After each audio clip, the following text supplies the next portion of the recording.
Olá, irmãos. Vamos à segunda aula de hoje. Meu nome é Marlenton Lopes, sou pastor, por enquanto presidente da União, porque isso é função sazonal, né? Mas o chamado mesmo é para ser pastor. E procuro usar os meus dons para esse chamado que Deus me fez, assim como você também usa seus dons para o chamado que Deus fez a você.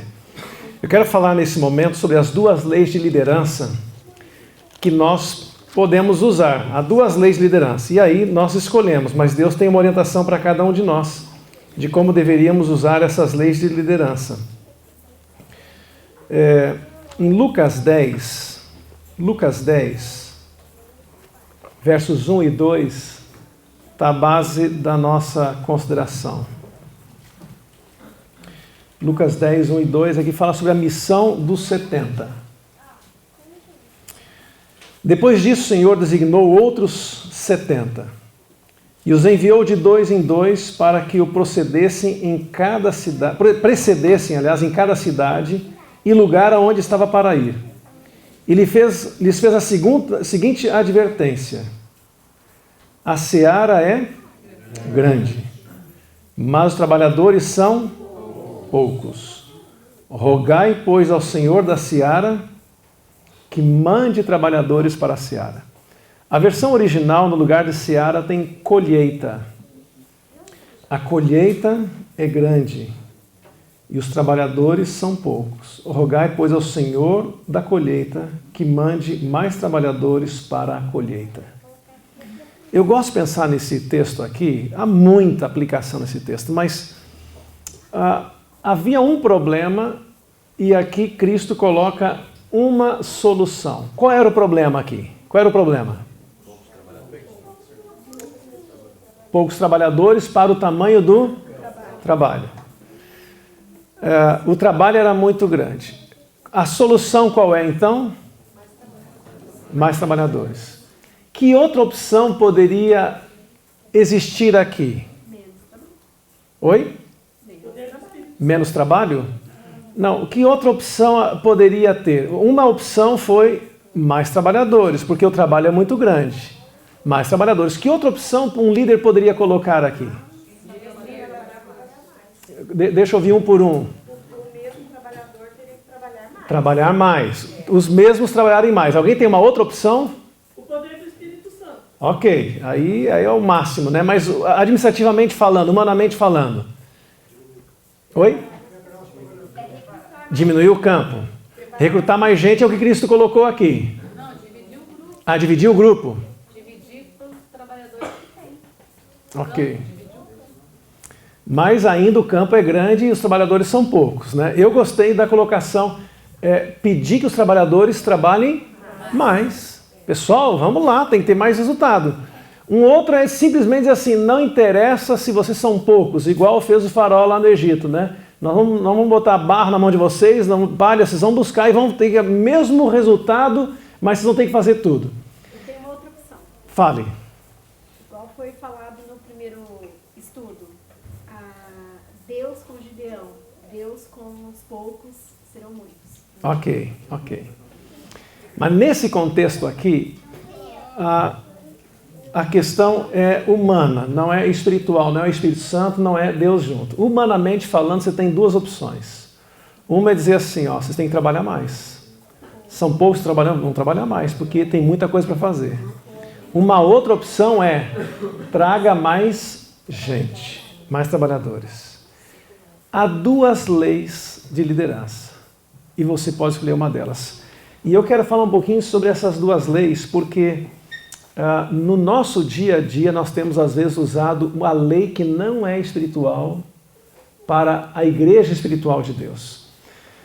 Há uma lei chamada Lei de Pareto que diz o seguinte, ela foi feita por Vilfredo Pareto, um economista italiano, que já tem mais de 100 anos, e ele constatou o seguinte, que em tudo que ele analisava na vida, ele percebia que um pequeno grupo era responsável pela maioria do resultado e um grande grupo era responsável pela minoria do resultado. Ele começou a ver uma lógica, não lógica, uma ciência nisso, uma prática nisso, uma regra em cima disso. Não é o maior grupo que gera o maior resultado. Não é 80% das pessoas geram 80% do resultado. E exatamente ele viu nessa proporção. A relação matemática do grupo. Ele percebeu que 20% das pessoas geravam 80% do resultado e 80% das pessoas geravam apenas 20% do resultado.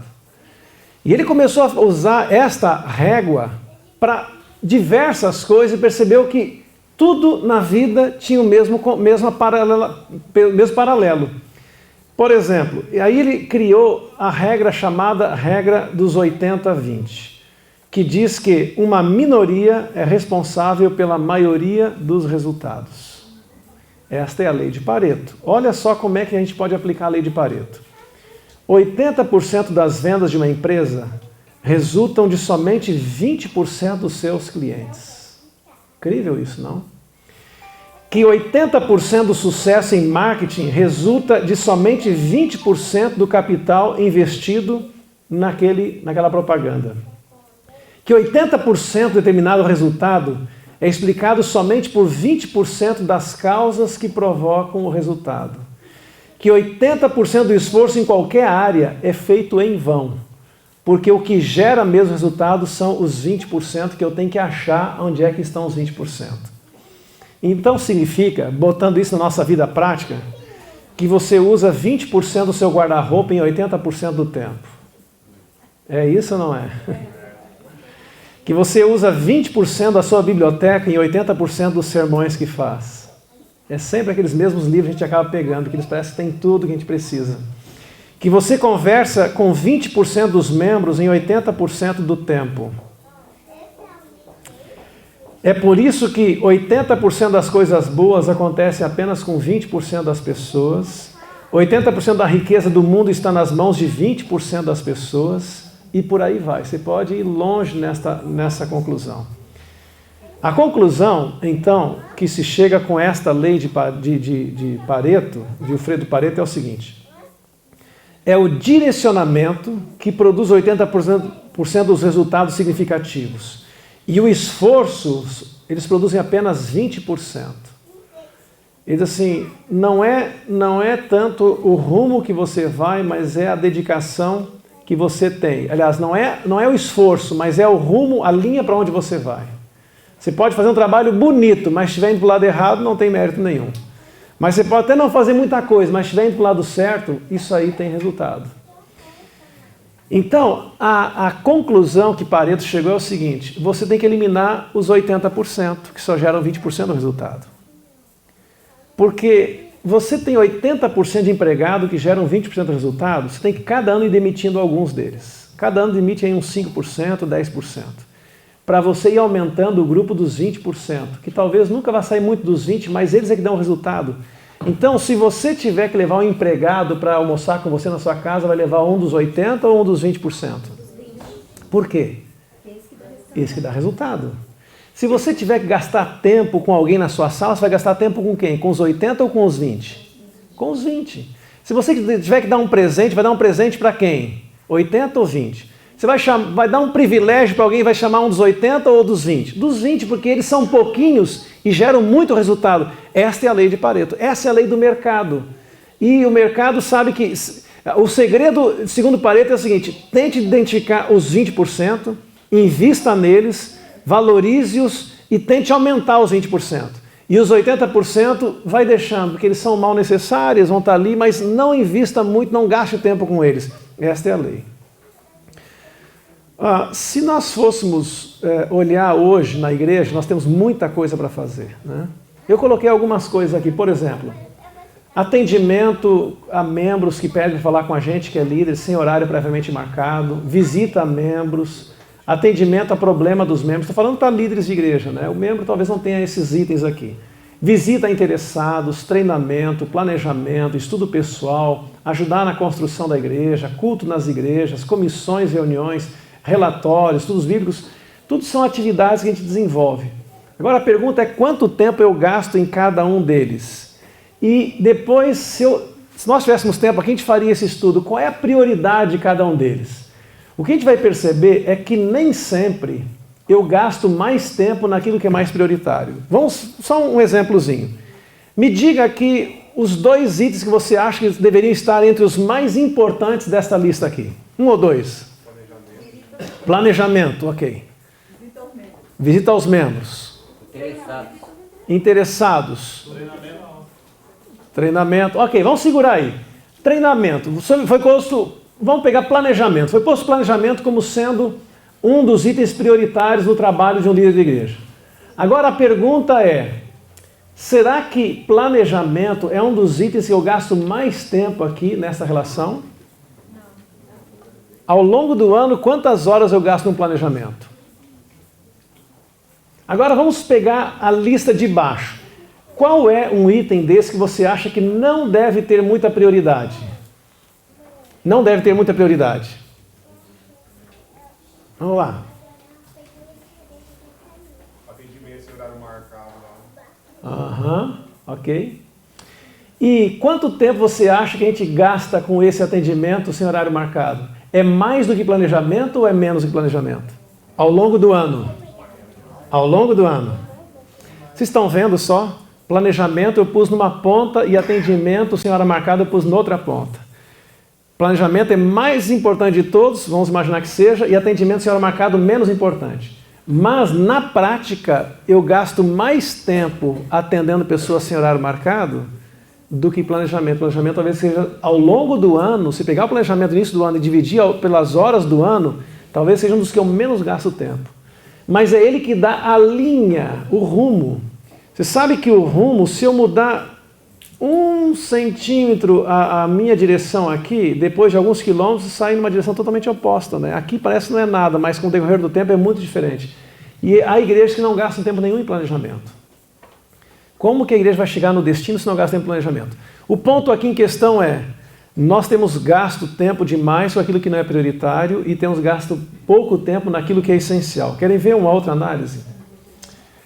Existem algumas ações que eu realizo hoje, mas o impacto é futuro. Dedicação atual, ação atual, eu faço hoje, mas o resultado é futuro. Tem algumas ações que eu faço pequenas ações e tem um alto resultado. Tem outras que a ação é pequena e o resultado é baixo. Tem outras que eu faço muito trabalho, mas tem um grande resultado. E tem outros que eu tenho um grande trabalho e um baixo resultado. Qual é o mais importante desses quadrados? O primeiro lá, o de cima, o da direita, o de baixo esquerdo, o de baixo esquerdo. Qual é o mais importante deles? Qual você acha que nós devíamos investir mais tempo? E qual é o pior deles? Todos estamos juntos? Creem nisso? Vamos analisar um pouquinho mais. Esse aqui é o grande potencial. Eu não gasto muito tempo e tenho resultado alto. E aqui eu tenho que investir mais, porque esse é o grande negócio. Pouca ação e muito resultado. Eu tinha que identificar o que é que me leva pouco tempo e dá muito resultado. Planejamento é um. A gente gasta ali 2, 3 horas no início do ano, dá uma reatualizada ao longo do ano, mas não vai tanto tempo. Mas aquilo ali norteia a igreja o resto do ano. Quer ver uma outra coisa? Relatório. A gente não gosta de relatório. Mas relatório não gasta tanto tempo. E aquilo ali me dá um feedback da igreja. Tremendo. A gente não valoriza o relatório da escola sabatina, dos departamentos. Mas se a gente pegasse na comissão da igreja, cada trimestre, todos os relatórios que todos os departamentos fazem, e gastasse ali 20 minutos lendo os relatórios, vocês não têm ideia da bênção que seria o feedback, o check-up que a gente teria trimestralmente. Todos os departamentos. Primeira comissão do trimestre, todos os relatórios trazem para a comissão da igreja e leia, um por um. Você não tem ideia, é 20 minutos que redirecionam o programa da igreja por um trimestre. Agora, olha esse aqui. Esse agora são coisas que dá muito trabalho, mas o resultado é alto. Eu tenho que manter. Vocês teriam... Vamos pegar... O primeiro eu falei planejamento. Vamos pegar o segundo aqui. Me digam alguma ação da igreja que dá muito trabalho, mas dá muito resultado. Oi? Entrega de livros, dá trabalho, comprar, distribuir, etc. Evangelismo público é um bom... Olha, dá trabalho evangelismo, não dá? grande, mexer com toda a igreja, buscar interessado, aqui música, projeção, recepção, a igreja vindo 30 noites, 20 noites, 15 noites, dá um trabalho tremendo, mas dá resultado ou não? Dá resultado. Agora vamos pegar algum que tenha uma dedicação pequena e o resultado também é pequeno. Me diga alguma ação da igreja que não vai muito tempo, mas também não gera muito resultado. É pouco dos dois lados. Pesquisa de opinião. Uma pesquisa de opinião pública. Mas pode dar resultado se eu souber usar essa pesquisa ainda, né? A entrega de folhetos, eu acho assim que é uma ação pequena, que você gasta pouco tempo para distribuir uns folhetos ali, vamos supor, no seu bairro, e não é um resultado grande, assim. Pode ser a longo prazo, mas não é um resultado Se você olhar assim bem, o resultado mesmo não tem vindo muito, né? Impacta, mas não tem resultado. É um bom exemplo, não? Tem alguém lembrou de mais outro exemplo? Pastor, qualquer programa sem propósito, sem foco na missão, ele morre ali mesmo. Não tem nem planejamento, não gasta tempo. Até às vezes ele exige muito grande dedicação. Mas aquele programa do dia a dia que não tiver foco, não tiver um propósito mais encorpado, ele vai exigir pouca dedicação e baixíssimo resultado. Ok? Tem muitos cursos na igreja que a gente nem gasta tempo, não prepara, e por não gastar tempo também não tem resultado nenhum, né? Pastor, Sim. Os evangelismos que nós fazemos com tendas, eles geram esse resultado, caso eles já não entram com tanto resultado assim nessa eficácia. As pessoas vêm, mas uma boa parte delas acabam saindo do que vieram. Você talvez já esteja indo para o próximo aqui, porque o impacto, o trabalho é muito grande. É verdade. Né? Muito valor, muito recurso, mas o resultado... Então vamos para o próximo aqui. Embora eu não sei se colocaria ele aqui, porque talvez a gente tenha que corrigir o evangelismo, não eliminar, né? Bom, dedicação pequena são coisas operacionais, tem que diminuir e delegar. Por exemplo, tem algumas coisas na igreja, às vezes até um relatório, a dedicação é pequena, embora eu ache que o impacto é grande, mas há outras coisas que são deixa eu tentar lembrar alguma outra situação na igreja que você não gasta muito tempo, mas também não gera muita coisa. Bom, vamos ficar com o exemplo dado. E tem outras atividades da igreja que a atividade é muito grande e o impacto é baixo. Foi falado do evangelismo, mas eu queria deixar o evangelismo fora, porque o evangelismo deveria ser corrigido, o rumo do evangelismo, mas não eliminado. Mas me ajudem em alguma atividade da igreja que gera muito trabalho e dá pouco resultado. Encontros de casais, aqueles grandes, encorpados e caros. Geralmente não tem um pós-encontro e ele fica no evento no final de semana. E dá trabalho. É muita figurinha, é muita coisinha e é cheio de tralalá e na hora de... Você aperta assim e não sobra muito, né? E aí ninguém mais quer fazer porque é tudo muito caro, né? É bonito, mas não sobra muito. Que outra coisa vocês veem aqui, poderia colocar aqui? Acampamento de verão, por exemplo, lá no carnaval, dá muito trabalho. Fez tudo para o Olha, tá levantando algumas lebres aí. Veja, não é que o acampamento é negativo, mas da maneira como tem sido feito, só para... Veja, é que nós temos que ganhar dos dois lados. Nós ganhamos só tirando o jovem lá da cidade. Mas só tirar é a primeira milha, tem que ter a segunda milha, que é dar algo. Você tem que dar alguma coisa a mais para o jovem, tem que ter um projeto com o jovem, tem que levar o jovem a alguma virada, ou então fazer, olha, cada jovem trazer um não adventista. Bom, aí se torna um evangelismo. Ou nós vamos sair durante o acampamento, fazer um projeto na cidade, tal coisa. Ou nós vamos fazer aqui um estudo sobre o Espírito Santo para consagrar o jovem. Bom, aí tem um objetivo. Mas realmente eu acho que lá para jogar bola o dia todo tem um culto no início da manhã. E aí um programa humorístico à noite e bola durante o dia é muito trabalho para pouco. Nós não estamos mais em tempo para isso. Ó, vocês estão pensando bem. Bom, o grande ponto que eu queria colocar aqui é assim. 80% do calendário da igreja é responsável por 20% do resultado da igreja. 80% das finanças da igreja geram 20% do resultado evangelístico da igreja. 80% dos membros da igreja recebem 20%, dão 20% de bênçãos para a igreja.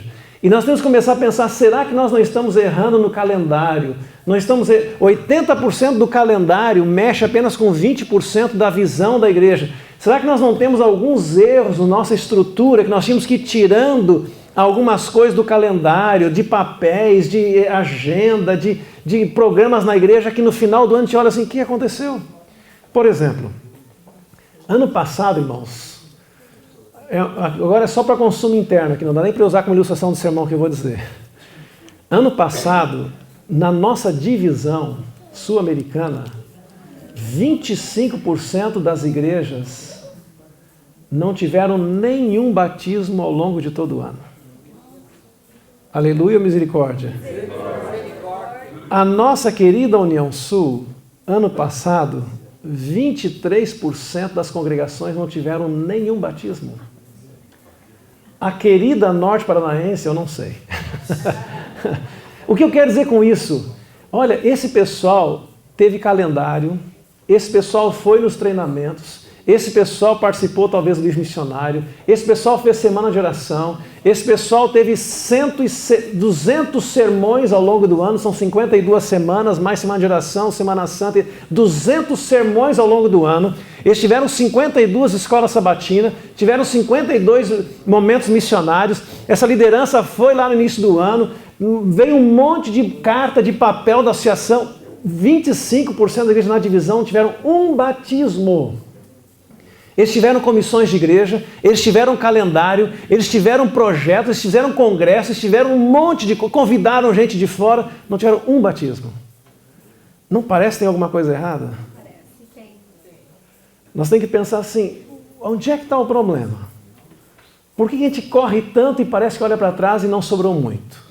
Faz um programa, gasta um dinheiro, mexe com a igreja, mas depois aperta assim. Cadê o pessoal? Termina a semana de oração no sábado, aquela consagração, a semana cheia, a igreja cheia a semana toda. Convidado de fora, música, aquele negócio, um show. Terminou sábado, aquele apelo, o povo vem na frente, chora, tudo. Domingo à noite, a igreja está vazia. O que gerou aquela semana de oração? Se não foi um estilo de vida? Se a gente vive de glacê e não do feijão com arroz. Tem gente que vive de glacê, é de festa em festa. Onde é que tem festa? Eu vou lá. Onde é que está aquele pregador? Eu vou lá. Onde é que está o conjunto? Ele vive de glacê. Né? Tem glacê, mas feijão com arroz não quer mais. Mas não existe vida com glacê de bolo. Existe vida com feijão com arroz. Então a gente tem que começar a pensar assim, será que nossas metas não estão, o nosso calendário não está aqui no 4?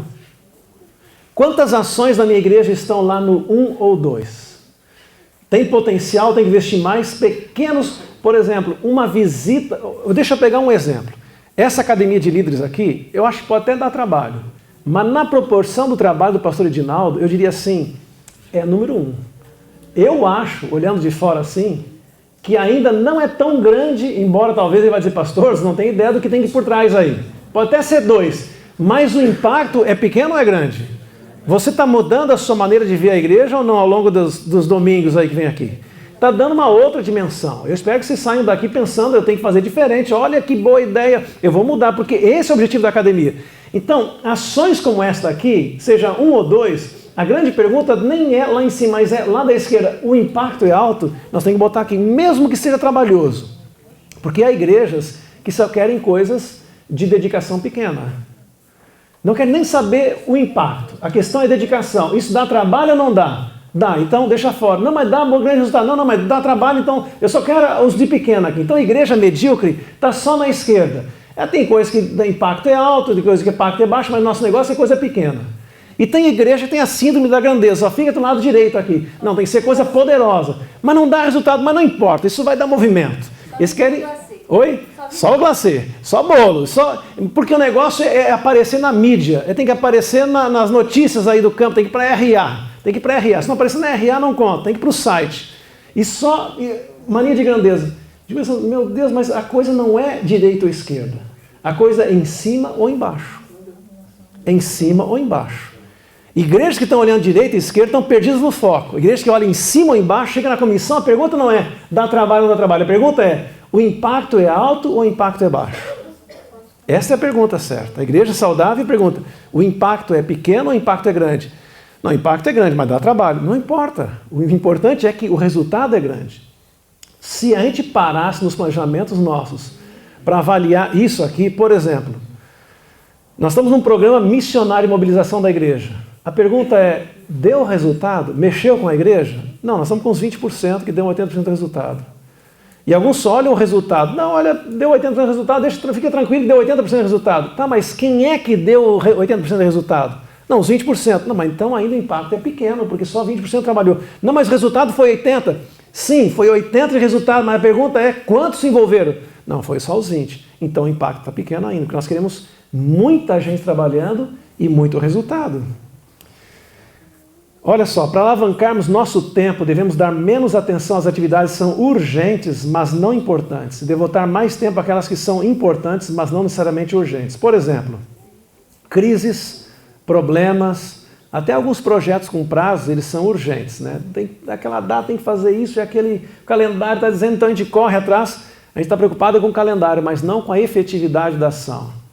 Agora, não urgentes tem a preparação, prevenção de crise, clarificação de valores, planejamento, relacionamentos, recriação, que, como não é urgente, a gente vai postergando, deixando para depois.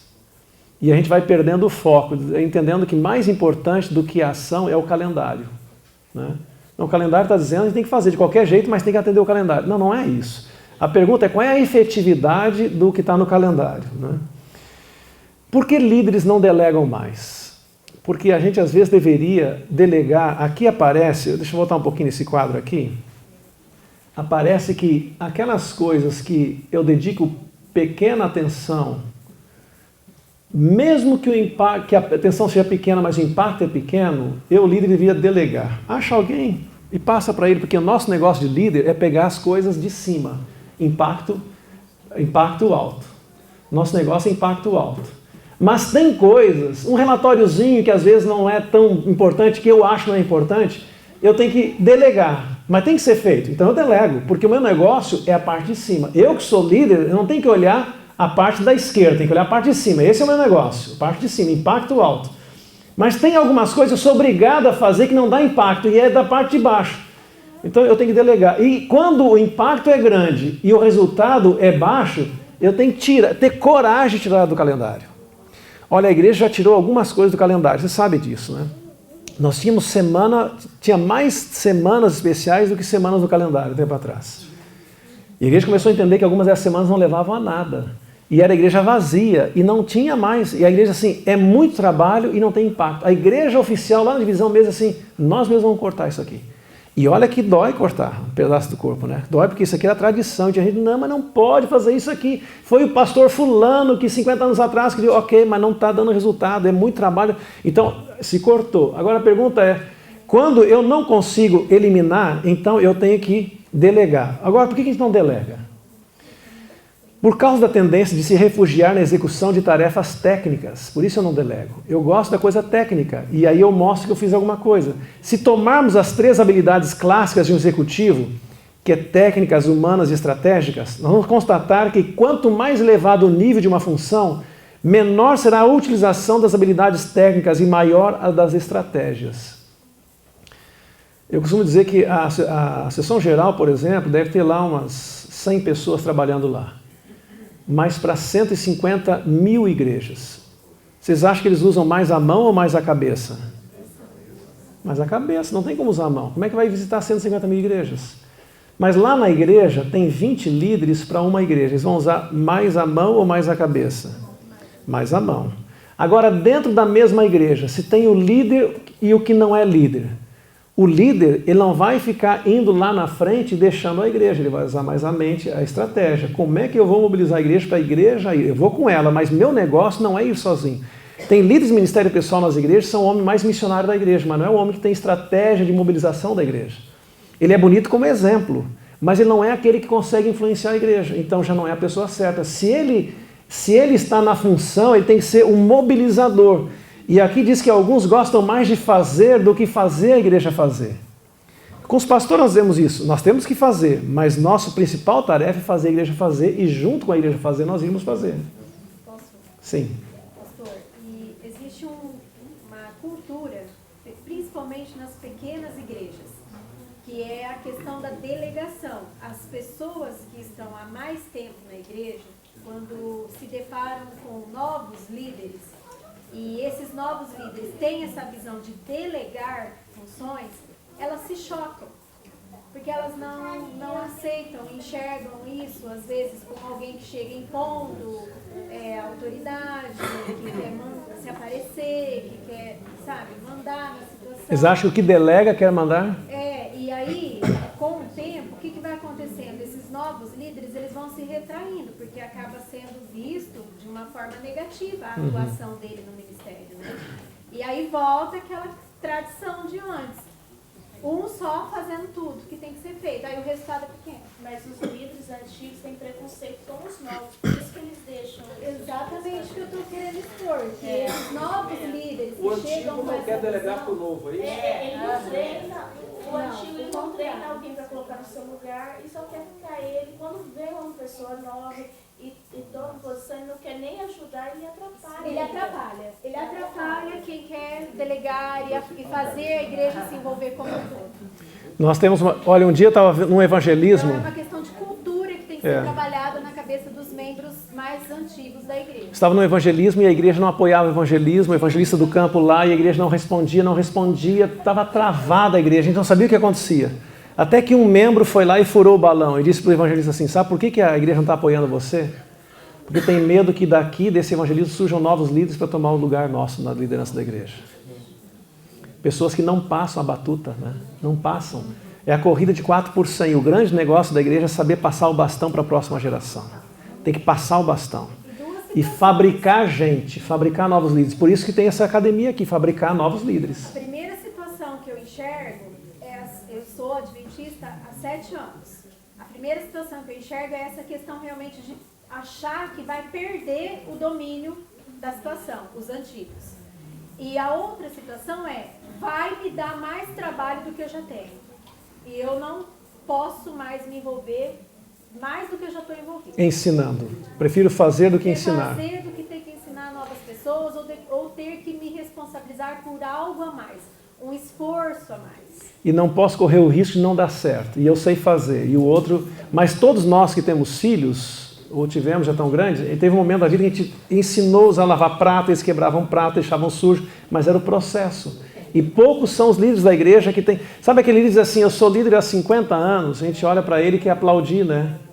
Mas devia de dizer, irmão, que pena, você não conseguiu fabricar nenhum para tomar o seu lugar até hoje. E fica ali atrás, só amparando, fabrica gente, né? Fabricar líderes. Eu era professora da escola sabatina e dentro da minha pequena unidade, eu percebi uma moça nova que chegou na igreja que eu achei que ela podia ter potencial. E ela tinha mesmo. Eu falei, hoje você que vai passar a lição. E daí ela passou a lição. E eu passei para ela o bastão. E ela é professora hoje, Olha já aí. formou outros, e ela é diretora de trabalho missionário. E ela falou, a Marilda me jogou aqui, ó. E a Marilda faz isso, não sei o que, falou desse jeito, sabe? Eu falei, não, mas você tinha potencial. Da gente Parabéns, tem que irmã. descobrir os potenciais dentro da igreja, porque tem muito, pastor. Dá oportunidades que a pessoa murcha, e daí ela não trabalha. Por quê? Porque ela não está tendo oportunidade, conforme ela colocou. E igrejas grandes, então, isso é um problema seríssimo. Não há espaço, né? Vamos lá em frente. Sim? É o seguinte, eu acho que a igreja tem que aprender a trabalhar da forma que Jesus ensinou Moisés, não do jeito que Moisés estava fazendo.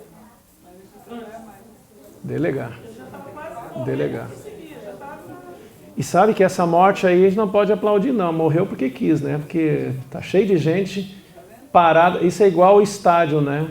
Enquanto tem milhares de pessoas precisando desesperadamente se exercitar, eles estão lá parados. Enquanto tem 22 precisando descansar, eles estão lá morrendo da exaustão, né? A igreja é mais ou menos igual a um estádio. Por que os líderes não delegam mais? Desconhecimento de que a delegação não é para se trabalhar menos, e sim para se trabalhar melhor e mais pessoas. Medo de perder poder, só delega poder quem o detém. Portanto, faça dele o uso que lhe couber. Faça dele o uso que couber. Falta de confiança na capacidade de outras pessoas. Ou talvez mais frequentemente, falta de tempo para orientar e pôr à prova a capacidade delas. Falta de habilidade no relacionamento interpessoal, dificuldade e impaciência para orientar, corrigir, ensinar, treinar. As pessoas não querem... Agora, nós temos um outro problema. Há pessoas que nunca pregaram na igreja e querem começar o primeiro sermão sábado de manhã. Né?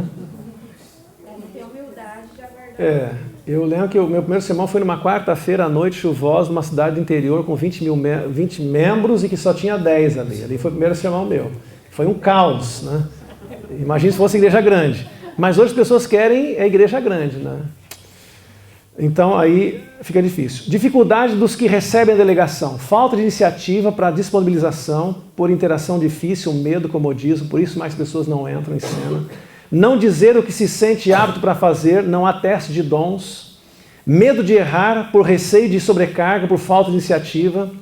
Baixo comprometimento em melhorar desempenho, às vezes por problemas de liderança, outros por desinteresse.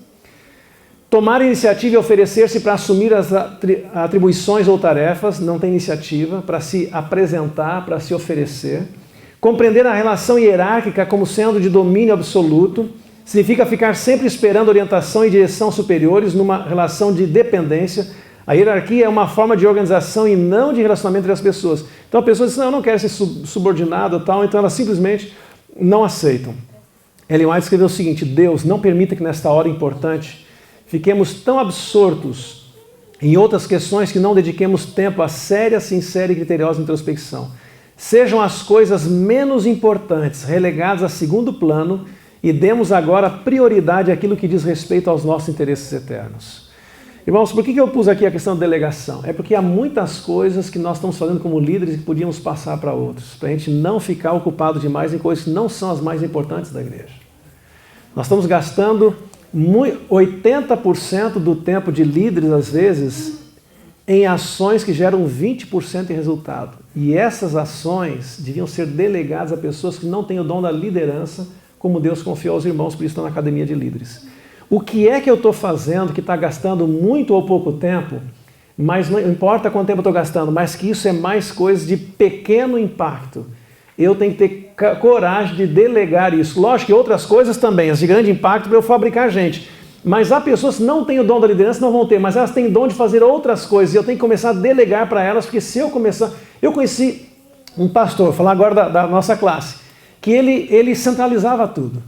Ele fazia as atas da secretaria, todo mês ele ia na casa do tesoureiro para fechar as finanças. Ele entregava os sermões prontos para todos os pregadores, todos os sermões ele fazia. Ele fazia a escala de música da igreja, tudo era ele. O dia que ele saiu de lá, a igreja foi lá embaixo. Porque ele tinha medo de delegar e ele centralizou, ele não ajudou, ele não amadureceu a igreja, ele matou a igreja, querendo ajudar. Então, nós somos bem intencionados, às vezes, querer ver um programa perfeito lá na frente, mas, irmãos, mais importante que o programa perfeito é muita gente lá na frente. É muita gente participando. Nós não temos igreja para fazer show lá na frente. Show é aquele negócio impecável, ninguém pode errar. Se o garoto for lá e titubear na hora de falar, então é um caos. A igreja não é isso. A igreja é para todo mundo aprender. Eu sou fruto ainda de uma geração, eu ia na casa dos meus avós, e na igreja dos meus avós, lá no interiorzão do Rio Grande do Sul, todo sábado era 13º sábado. Sabe o que é isso? Porque todo sábado, todas as crianças do departamento infantil vinham na igreja e liam e recitavam o verso para memorizar e mais uma musiquinha todos os sábados. Aquela igreja estava fabricando uma nova geração de crianças na igreja acostumadas a vir na frente na igreja. Mas todo sábado, sim, mas é por isso que seguraram a igreja. E eu conheço uma grande igreja aí num bom lugar que nunca teve clube de desbravadores. E quando chegava na igreja depois de um tempo, só tinha cabeça branca, nada contra eles, mas tem que ter todo mundo. Família tem que ter cabeça branca, cabeça carequinha ainda de criança que não tem nem cabelo. Tem que ter tudo na igreja. Mas não tinha essas pessoas, por quê? Porque não houve meio de campo. Os jovens não iam à plataforma, os jovens não pregavam, os jovens não passavam lição, por quê? Porque a igreja tinha medo de delegar algo que podia não ser de qualidade. Qual a importância de nós aprendermos a delegar? E, sobretudo, nós líderes não podemos gastar coisas de baixo impacto. Nós temos que, sobretudo, delegar essas questões que não são prioridades nossas como líderes. Olha só. Nenhuma circunstância, olha que pesado, não sei se você já leu esse pensamento. Ellen White, o Espírito Santo, né? Nenhuma circunstância é tão importante para que seja chamado um pastor que esteja atendendo ao interesse suscitado pela apresentação da verdade. Mesmo doença e morte são de menor importância do que a salvação de almas por quem Cristo fez tão imenso sacrifício. Forte ou não é? Forte. Se você critica seu pastor que não vai lá para atender uma morte, Jesus não foi atender a morte porque estava fazendo evangelismo, não foi isso? Lázaro, né? Mas por que não veio aqui? Eu estava fazendo evangelismo. Mas pera, tinha um amigo morrendo. Sim, mas a evangelização é mais importante que o sepultamento, cerimônia fúnebre. Porque esse aqui está dormindo, mas aquele lá, se morresse, estava morto. Prioridades. Será que a gente sabe achar as prioridades na igreja? Ellen White foi ao cúmulo aqui. Porque diga para alguém assim, olha, o pastor não veio no funeral porque estava fazendo evangelismo. Acho que vão ter que transferir esse pastor, porque essa família vai... Olha aqui. Os que sentem a importância da verdade e o valor de almas por quem Cristo morreu, nunca, não abandonarão por motivo algum o interesse despertado entre o povo. Dirão, deixai aos mortos enterrarem os seus mortos. Interesses domésticos, terras, casas, não devem ter o mínimo poder de o desviar do campo de trabalho. Prioridades, irmãos. Eu que estou falando para líderes aqui pensando assim, nós temos que repensar algumas rotinas que nós temos. Não estou dizendo de você quebrar o programa da igreja, não é isso, mas sabe que a divisão diminuiu tremendamente o calendário lá, diminuiu.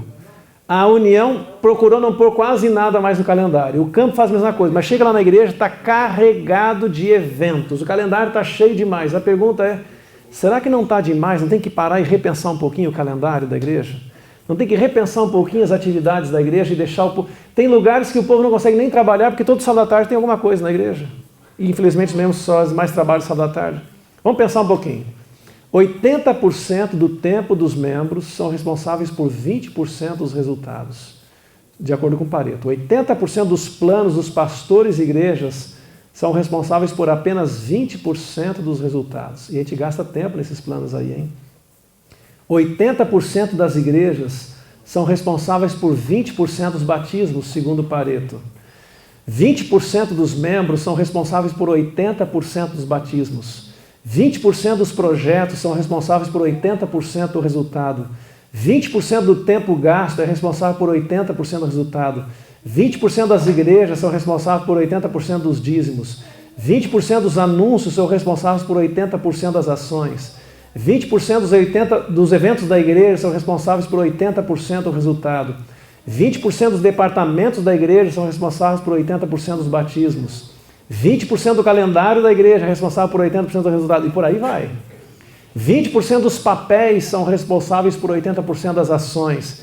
20% do tempo dos sermões são responsáveis por 80% das respostas. Não precisa de sermão tão longo, então. Já tem que terminar meu seminário também. 20% dos recursos gastos são responsáveis por 80% das realizações. Tem dinheiro sendo posto fora, porque ele não leva a nada. Eu tenho que pensar, meu Deus, o que nós estamos fazendo com o dinheiro da igreja, com o tempo da igreja, com o calendário da igreja, com os projetos da igreja. 20% dos seminários são responsáveis por 80% dos batismos. O que fazer com os 80%? É a pergunta agora. Tem 80% dos membros que não trabalham, tem 80% do material que não funciona. O que eu faço com os 80%? O mundo está correndo atrás para demitir esses, e agora está aproveitando a crise que nós estamos vivendo, está demitindo quem? Os 20% ou os 80%? Está demitindo. E estão usando uma desculpa, é a crise, e vão demitir. E se concentra nos 20%, porque os 80% quase não farão diferença no resultado final, porque os 20% seguram tudo. O foco desses empresários está nos 20% que trabalham. Esse é o negócio deles. E a igreja? Quando se trata de materiais, nós vamos fazer a mesma coisa que os empresários fazem. Nós temos que descartar os materiais, papéis, etc., que só dão resultado, que não dão resultado, e se contratar nos 20% que dão 80% do resultado. Pastor. Só deixa eu fechar aqui para não ficar na metade do pensamento. Isso em relação a materiais, mas em relação a pessoas, aqui vem o ponto alto desse seminário. Nós não podemos descartar os 80%. Esse é o ponto. Nós não podemos, porque somos uma igreja. Nós temos que fortalecer os 20% que já trabalham e lutar para envolver os outros 80% do trabalho, e o nosso foco passa a ser quem? Os 80%. Um empresário diz assim, eu vou chamar uma família para almoçar na minha casa. Quem que eu vou trazer? Quem que vocês responderam mesmo? Os 20%. O diretor missionário da igreja quer trazer alguém para almoçar na casa dele. Quem que vai trazer para almoçar na casa dele? Um dos 80. Porque ele tem que mexer com os 80. No mundo, o que faz parte dos 80%, esse é descartável, mas na igreja não é descartável. Por isso o texto inicial diz que tem que trazer mais trabalhadores. A solução não é mais resultado, a solução é mais trabalhadores. Esse é o desafio. Nós estamos, como igreja, pensando como empresa. Resultado. Mas nosso negócio como igreja não é a colheita aumentar, é mais trabalhadores para vir. E isso muda o nosso paradigma, isso muda a nossa maneira de apresentar a mensagem. Mais importante do que uma notícia de quantos livros missionários foram entregues, é a notícia de quantas pessoas entregaram livros missionários. Mais importante que pôr a mão sobre os livros missionários, é pôr a mão sobre as pessoas que entregarão os livros missionários. Mais importante do que noticiar para o mundo todo quanto a igreja batizou no ano passado, na igreja mundial, é noticiar quantos membros se envolveram para batizar os que foram batizados no ano passado. Porque a ênfase do reino de Deus não está em resultados, está em envolvimento dos trabalhadores na vinha. E isso muda nosso paradigma, irmãos. Eu posso batizar o dobro esse ano na minha igreja que no ano passado. A pergunta é, eu tive obreiros bíblicos trabalhando esse ano na minha igreja ou a igreja trabalhou mais que ano passado? Se foi obreiro bíblico, não adiantou muito. Eles ajudam, mas não podem atrapalhar. Se o obreiro bíblico começar a fazer o trabalho da igreja, atrapalhou. Se o pastor fizer o trabalho da igreja, atrapalhou. Porque as pessoas pagas não contam para Deus nesse aspecto de evangelização. Elas são estratégicas para ajudar a igreja. Mas quem faz a igreja acontecer são membros, são as ovelhas. E esses é que são chamados por Deus. Não é que é uma estratégia do céu, é que para o bem da nossa salvação nós precisamos desenvolver nossos dons. Eu não posso clamar pelo Espírito Santo se eu não reconheço o dom do Espírito Santo em minha vida. Um membro que não descobriu ainda o dom do Espírito Santo não pode dizer, ali tem um texto sobre dom, não pode dizer que reconhece o Espírito Santo. E não pode cobrar o Espírito Santo, porque o Espírito Santo tem que se evidenciar na vida dele através de algum dom, sacerdócio, todos os crentes. Mas o que nós vemos hoje na igreja é assim, isso aqui é problema do pastor, do professor da escola sabatina, da liderança da igreja, do nacional, e o negócio é resultado. Deu resultado, não interessa nem quem. Eu tenho ilustrado isso, já estamos encerrando aqui, com uma ilustração assim. Imagine numa comissão de nomeações, o pastor está presidindo ali e aí toda hora olha para alguém do lado dele. E aí ele faz assim ou assim. Quem que está do lado dele? O tesoureiro. Esse é dizimista. Ok, esse não é dizimista. Né? Aí imagina que uma hora chega um empresário e olha assim, pastor, para com esse negócio, tá terrível esse negócio aí, pastor. Mas que é o problema? Você está aí querendo saber a nossa vida, se é dizimista, se não é dizimista. Pastor, faz o seguinte, ó. Qual é o dízimo aqui da igreja? Não, o dízimo aqui é 5 mil por mês. Pastor, eu caso 10 mil. E para com esse negócio, não precisa nem pregar. E a associação vai vibrar que vai dar 100% de aumento do nosso dízimo aqui. Mas pastor, deixa todo mundo trabalhar, não se preocupa com isso. Eu banco o dízimo, eu dobro aqui. Você, se fosse membro da comissão, aceitaria a proposta? Não. Por que não? Não é o dobro do dízimo? Não é bom isso?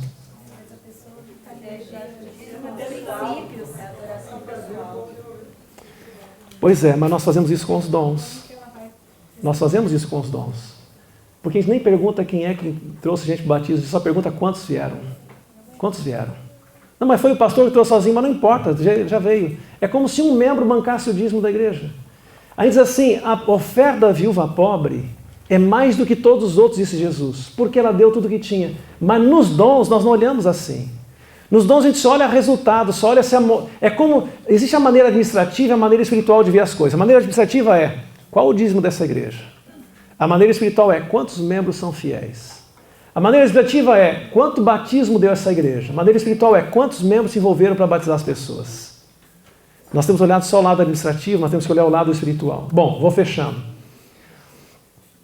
Necessitam-se de homens que orem a Deus pedindo sabedoria e que, sob a guia de Deus, introduzam nova vida nos velhos métodos de trabalho e possam imaginar novos planos, novos métodos para despertar o interesse dos membros da igreja e alcançar os homens e mulheres do mundo.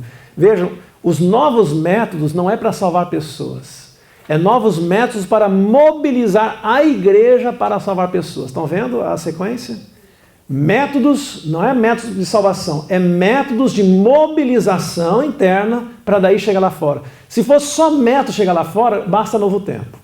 Os irmãos sabiam que a Novo Tempo tem 600 mil interessados e até o final do ano vai chegar a 1 milhão. A maior parte deles, ninguém está dando atendimento porque a igreja não está indo buscar a pessoa que está pronta para o batismo. Nosso problema hoje não é interessados, nosso problema hoje é membro para trabalhar com interessado. A seara está madura, faltam ceifeiros. Tem gente lá vindo na igreja pedir estudo bíblico, pedindo para ser batizado. E falta gente na igreja para fechar a boca do saco. Irmãos, nós vivemos um momento crucial. Nunca o mundo esteve tão preparado para a volta de Cristo. Só falta a igreja estar preparada. Então eu tenho clamado a Deus, Senhor, me ajuda a trabalhar com a igreja. Eu tenho orado pela igreja, porque o mundo é problema de Deus. O que a igreja tem que dizer assim, Senhor, a minha parte eu vou fazer. Eu não consigo pregar para o mundo todo, mas a minha parte eu vou fazer. Quando a maior parte dos membros fizer a sua parte, Cristo voltará para buscar os seus. Sêneca diz assim, não existe ventos favoráveis para o navegador que não sabe para onde vai. E Miller disse, o homem de 1000 ideias está no ponto, esperando o ônibus quando passa por ele o homem de uma só ideia dirigindo seu Cadillac. Há pessoas que fazem de tudo, mas acabam se perdendo. Deixa eu terminar aqui. Evangélicos brasileiros gastam mais com Coca-Cola do que investem naquilo que dizem acreditar que é evangelismo. Interessante. Não existe igreja pobre que não possa evangelizar. Existe igreja pobre por não evangelizar. Sabe, a igreja sempre tem dinheiro para evangelismo, para tudo. E outros nunca têm dinheiro. Vai olhar. Irmãos, muitas igrejas nossas gastam 80% das suas ofertas internamente. E nem 20% às vezes nem tem dinheiro para evangelismo. E aonde está o dinheiro está o quê? O coração. O mundo está muito mais preparado para receber o evangelho do que os cristãos para o propagar. A obra de Deus começa difícil, torna-se impossível e então é feita. Os que ocupam lugares de líderes na igreja, lugar de líderes na igreja de Deus, somos nós, devem sentir que a missão do Salvador é dada a todos os que creram no seu nome. Deus deseja enviar para a sua vinha a muitos que não foram consagrados ao ministério pela imposição de mãos.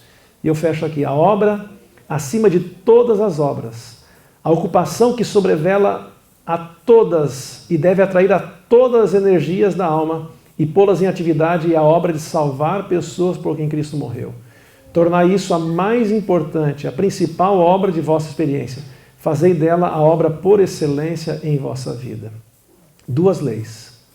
A lei humana de Pareto e a lei divina. A humana diz, se os 20% estão te dando 80% do resultado, fica tranquilo. Investe nos 20% porque é aí que está o teu futuro. Mas a lei divina diz, não é 20, é 100.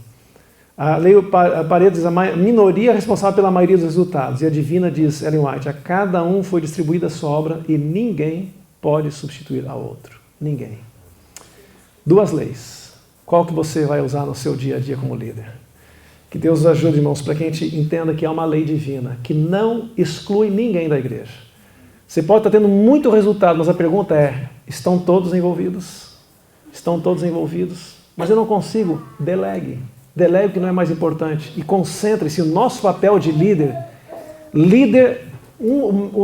a identificação mais simples de líder é uma pessoa que influencia. Se você não influencia, você não é líder. Se você não tirou ninguém da zona de conforto esse ano, a nossa liderança está limitada.